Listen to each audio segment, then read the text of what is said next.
So, Martin, I woke up this morning and a thought occurred to me. I remember one of the core components that you mentioned in your material is rites of passage.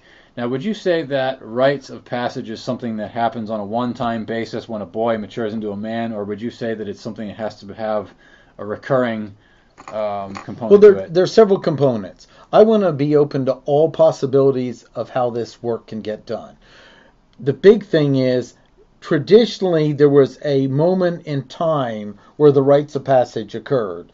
But that is just the start of the work. It's like when I got to a ranking belt in Aikido, they said, now you're a blue belt. That means you have the right to practice at a blue belt. It doesn't mean you're a master of the blue belt. Mm-hmm. So that's, to me, the rites of passage is the line to now start playing as the adult. Now start stepping up as the adult man, not a mastery of it. And that's an important piece. What happens is if we don't intentionally initiate, life initiates us.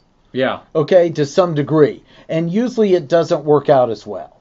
So if we aren't part of the system moving forward, it's going to occur. So we have initiations from different ages and different groups, and this is a key. But the core in this book of the rites of passage is something that I think is native and core in mankind, and we've thrown the baby out with the bathwater, and we've lost it.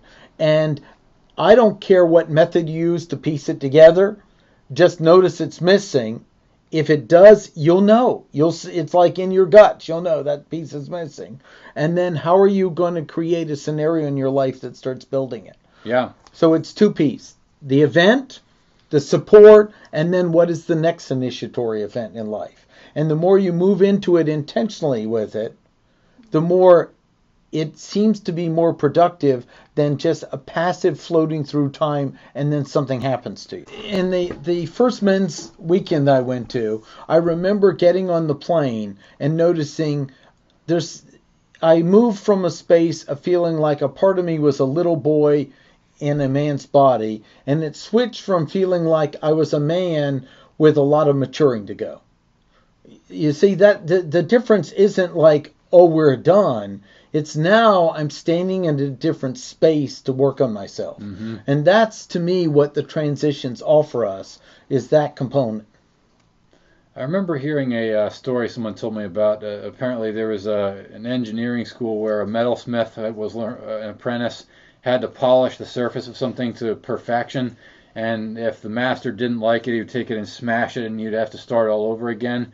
But the interesting piece was that if the master said that he liked it, and you came back and asked about it again, he would smash it again. And the understanding was, you've already been told what acceptable is, and now you're expected to know, and you shouldn't have to ask another It's time. an interesting idea, yeah. But this is just the beginning of the discussion. Yeah. Part of this book is to get the discussions going in society. Mm-hmm. You know, we aren't having talks like this. We aren't having talks of how am I supporting my son in an initiatory and experience? Do I need to do something for myself with it?